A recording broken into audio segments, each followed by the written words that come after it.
সুমনদা, যেভাবে আপনি বিধানসভা বিভাজন দেখেছেন এবং কালীঘাটের থেকে রাস্তা পুরোপুরি বিদ্রোহীরা নিয়ে নিয়েছে, ফলে আমি কিন্তু পরিষ্কার আপনাকে বলছি, এর আগের দিনও স্টুডিওতে বলেছি যে সংসদীয় যে কমিটি তৃণমূলের আছে, যেটার নেতা হলো অভিষেক বন্দ্যোপাধ্যায় আর অল্প সময়ের জন্য নেতা থাকবেন, মানে তার থেকে নেতৃত্বটা কিন্তু চলে যাবে বিদ্রোহীদের হাতে।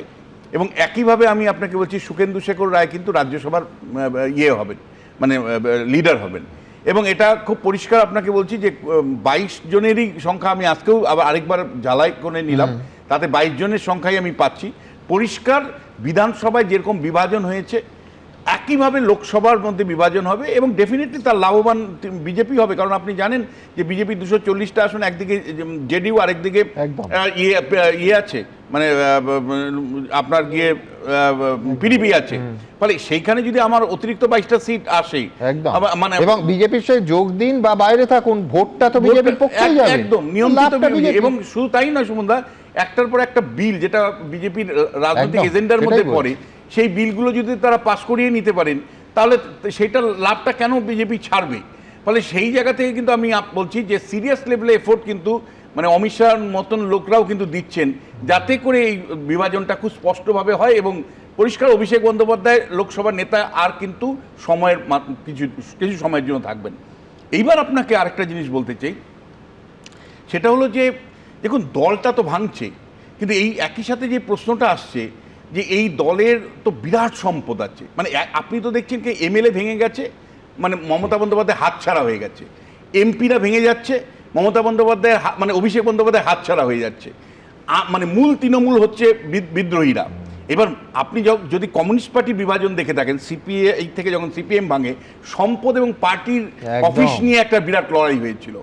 মনে রাখবেন মমতা বন্দ্যোপাধ্যায় নির্বাচনী বন্ডে আমার যা এখনো প্রায় 1600 কোটি টাকা, সেটা বোধহয় সুদ টুদ নিয়ে এখন প্রায় 1800 কোটি টাকা দাঁড়িয়েছে। তাহলে এই প্রশ্নটা কিন্তু আসবে যে 1600 কোটি টাকার তাহলে মানে মূল যারা তৃণমূলী, মানে যারা প্রকৃত অর্থে তৃণমূলী বলে দাবি করছেন, যাদের কাছে সংখ্যাটা আছে বিধানসভায় বা লোকসভায়, তারা কি তাহলে 1600 কোটি টাকার মানে ভাগদারি পাবেন?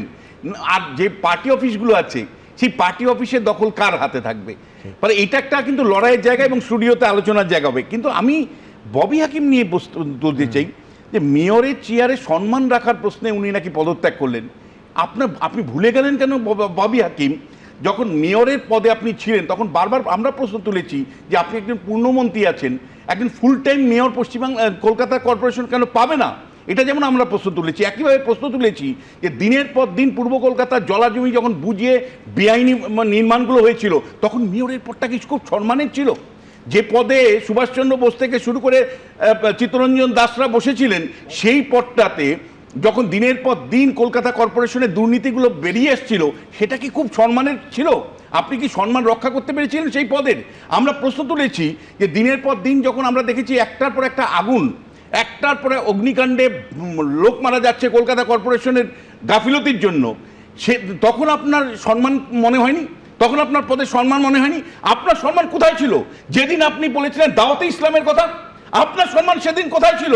এই পদের সম্মান আপনি কি করে রক্ষা করেছেন? যে পদে চিত্তরঞ্জন দাসের মতন একটা সেকুলার ভাবনার মানুষ ছিল, আপনি সেখানে মেয়র, যেটা 24 ঘন্টার একটা পদ, সেই পদে থেকে আপনি কি করে বলেছিলেন যে মুসলিম যারা নন, যারা জন্মগ্রহণ করেছেন মুসলিম না হয়ে, তারা দুর্ভাগা, তাদেরকে ইসলামিক পদ্ধতির মধ্য দিয়ে এনে দিয়ে সৌভাগ্যে আনতে হবে? আমাদের আপনি কি করে দুর্ভাগ্য করে ভাগা বলেছিলেন? একটা মেজরিটি মানুষকে কি করে দিনের পর দিন দুর্ভাগা বলেছেন আপনি? আপনার দল কেন ব্যবস্থা নেয়নি? এবং একইভাবে বলতে চাই, যেদিন মিনি পাকিস্তানকে বলেছিলেন, অর্থাৎ খিরিরপুরকে মিনি পাকিস্তান বলেছিলেন, আমাদের দেশের সার্বভৌমিকতা নিয়ে প্রশ্ন তুলেছিলেন। এবং আমি বলতে চাই যে আজকের যে দুরবস্থা, কলকাতা কর্পোরেশনের দুর্নীতির দুরবস্থা, তার যদি ববি হাকিম একটা পার্ট হয়, কিন্তু মাথায় দিনের পর দিন প্রশ্রয় দিয়েছে মমতা বন্দ্যোপাধ্যায়। দিনের পর দিন এই প্রশ্রয় মমতা বন্দ্যোপাধ্যায় দিয়েছেন। যখন আমরা ফুল টাইম পূর্ণ সময়ের মেয়র চেয়েছি, উনি পাত্তা দেননি। দিনের পর দিন যখন এই দুর্নীতিগুলো হয়েছে, মমতা বন্দ্যোপাধ্যায় কার্যত মানে অস্বীকারের রাজনীতি করেছেন।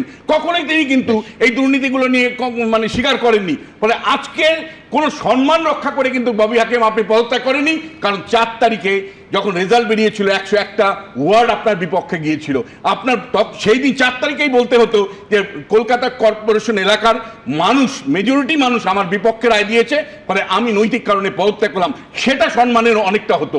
আজকে 1 মাস পরে আপনি যখন সমস্ত কাদা আপনার গায়ে লেগে গেছে, সমস্ত দলের কাদা লেগে গেছে, পার্টি ভেঙে চুরমার হয়ে গেছে, যখন মানে কালীঘাটের কোনো নিয়ন্ত্রণ নেই, তখন পদত্যাগ করে কোনো সম্মান রক্ষা করতে।